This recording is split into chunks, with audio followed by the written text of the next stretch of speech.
We have another guest on the line right now, Dr. Ellen Kenner. I don't know if you've been listening as we've been kind of going over narcissism, what is, what isn't, what's the gray line between arrogance and conceit, and then narcissistic personality disorder, NPD.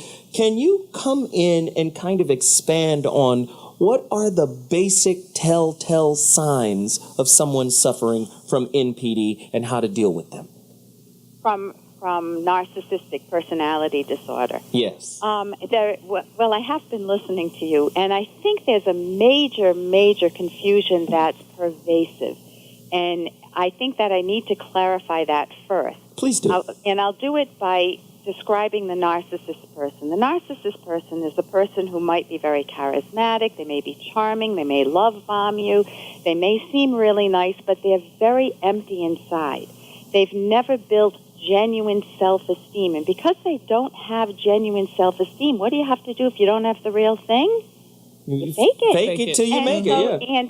And so they can't leave themselves open. A person with genuine self-esteem is an open book. They have nothing to hide. But if you feel very inadequate, very vulnerable inside, and very much angry at the world, which is really anger at yourself turned outwards, and you feel like you need some sort of control, then you take on this feeling, and here is part of the definition that you asked for, of grandiosity or superiority. You adopt a stance that I'm more important than you. You need constant attention. You need to be in the spotlight. And there are a lot of, my sister's delightful, and she's not a narcissist. And when we're together, she lights up the room, and that's a wonderful spotlight. So I'm not saying being in the spotlight is bad.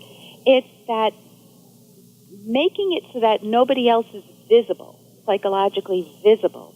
It's all about you.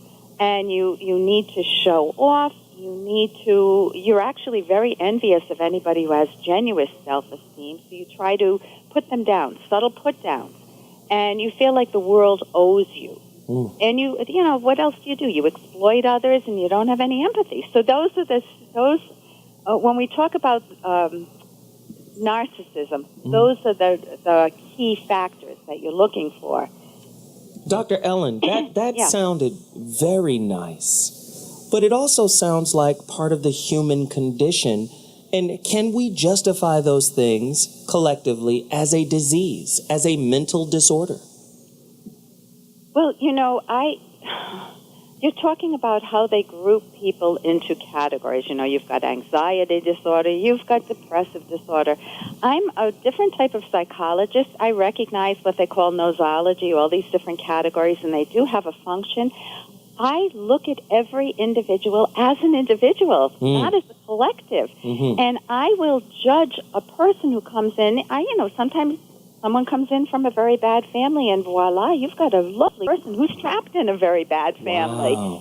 Or it could be vice versa. You could have a very upstanding family, and you have one bad apple. And each person is an individual, so I very much am against that collectivist viewpoint that somehow we all digest food together, we all breathe together, and, you know. But I'm not against categorizing so long as the application is to an individual. Excellent. Really quickly, because I don't want to waste your time here. We want to get your websites because we want people to follow you and go to your website. You're not being put off the show just yet because we still need your insight. But what is your website really quickly? What is that? Okay. I have my website is Dr. Kenner, DrKenner.com. And I've got articles, I've written books I recommend, and I have a radio show, too, The Rational Basis of Happiness, so they're a podcast. But also, I wrote a book with my co-author that has a very provocative title. It's a very daring title. And the title is The Selfish Path to Romance. Yes. How to Love with Passion and Reason. And what we mean there is not the me only, my way, or the highway, narcissistic way to romance, the mean, rotten way. We mean the self-esteem, self-nurturing, self-respecting for both partners way to romance. Doc, are you still there? Yeah, I'm still here. Okay, I had one more question based off of what you said before, and I thought it was really profound when you were talking about self-esteem and the narcissist. Is it kind of like hypermasculinity, where, you know, the person who's insecure about their masculinity becomes super macho, like over the top macho? Is it kind of like that? Well, that would be one form of it. That you feel real insecure, and so you try to cover up that insecurity instead of trying to ask yourself questions. Why don't I feel masculine enough? Why this bravado? Why do I need to have the motorcycle and the chains, or if it goes in the other direction, the top hat and the whatever, you know, whichever direction it goes. Why? And people are afraid, many people are afraid to ask questions of themselves. They can ask it of anyone else, but introspection, looking inward and asking yourself questions is very hard. So that would be one manifestation of it, but it can show up in many manifestations. And it's not just men. It's women too. Ooh, yeah. Yeah. This is the doc in the show, so we're a paradox. Anyway. Boom, boom. Okay, Jeff Brown's took me a on here. I apologize for that. It's terrible. I know. Jeff! I'm acting out. Jeff, where are He's you? acting out. I'm being narcissistic. He's acting out, really. He really is. Okay, let me speak to the other doc on that thing. Okay. Great to have you here. Can you share a kind of question that you have asked narcissistic people, or they can ask themselves, that can reveal to them that this isn't serving them? What's a question you've asked someone that causes them to go, whoa, this may not be a good thing? Can you share some of your secret sauce? Oh, which doc are you talking to? I'm me? talking to you. No, I talk to myself. I'm a Right. doc anyway. The paradox I are would talking ask to each them, other. Tell me what's most important to you in life, or tell me what you've liked as a kid, or I want to get underneath all the layers. And they may initially tell me that, you know, they really like their business. Maybe they've become a type A person and they control everyone around them. But it isn't like a collaborative business. It isn't a fun place to work at because they're so micromanaging.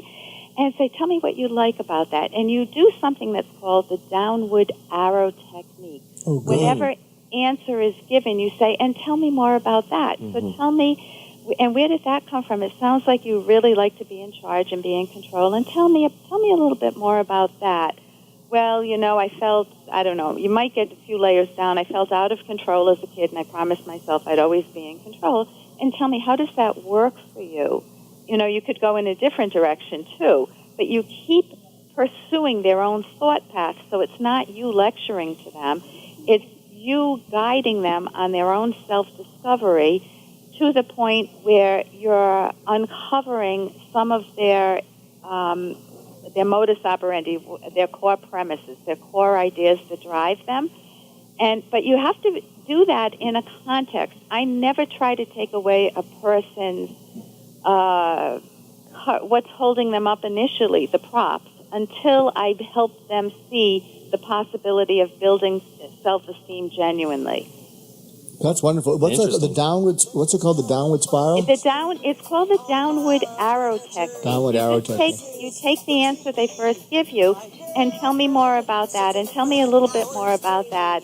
And where does that come from? And you keep tracking that down, and you usually get to some very powerful emotions. Wow. That's Thank great. you. Thank you so much for that. Hang on. We're about to take another quick break. That's the big pill in the background. These are my homies. Live band. Got the Tower of Power horn section. My homeboy from Dina is the DJ. It's cold music. We'll be back in a bit. Unobtainable. Let's go. Narcissistic personality disorder is one of the most interesting personality disorders because most of us feel like we know somebody who's a narcissist. And probably we do. Most of us are familiar with the idea of narcissism or narcissists. They basically are very self-centered, and this is the hallmark of the personality disorder. But it goes to an extreme that can lead to problems. They're so insistent on being considered the best or only associating with the best. They believe that they're entitled to special treatment and that other people and other people's needs matter less. So there was one study done in England where they evaluated executives from various companies and they evaluated inmates at the local prison, and they found that the rate of narcissism was about equal between the two groups. And what this tells us is an important point about psychiatric symptoms and psychiatric traits in general, is that they exist along a continuum, and the presence of a particular trait by itself doesn't define whether or not something is going to be a disorder.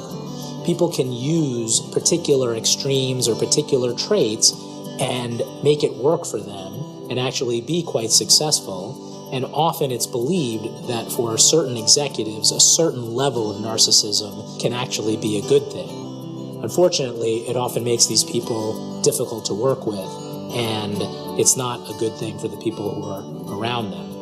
So in terms of treatment, individuals with narcissistic personality disorder don't necessarily come into treatment specifically for the personality disorder, but if the traits of the disorder lead them to the same kind of conflicts in their careers or in their personal relationships, they can develop depressive symptoms and will often present to treatment due to the depression or the anxiety that's caused by their narcissistic traits. And the best treatment for narcissistic personality disorder is psychotherapy, and it usually is a long-term treatment.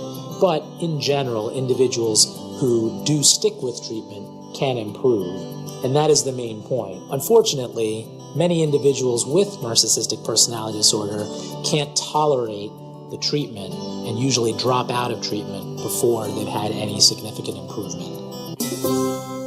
Ladies and gentlemen, that was a very interesting video, and it covered a lot of stuff that we covered today. But again, well, you'll hear it in my final statement. Dr. Ellen Kinner.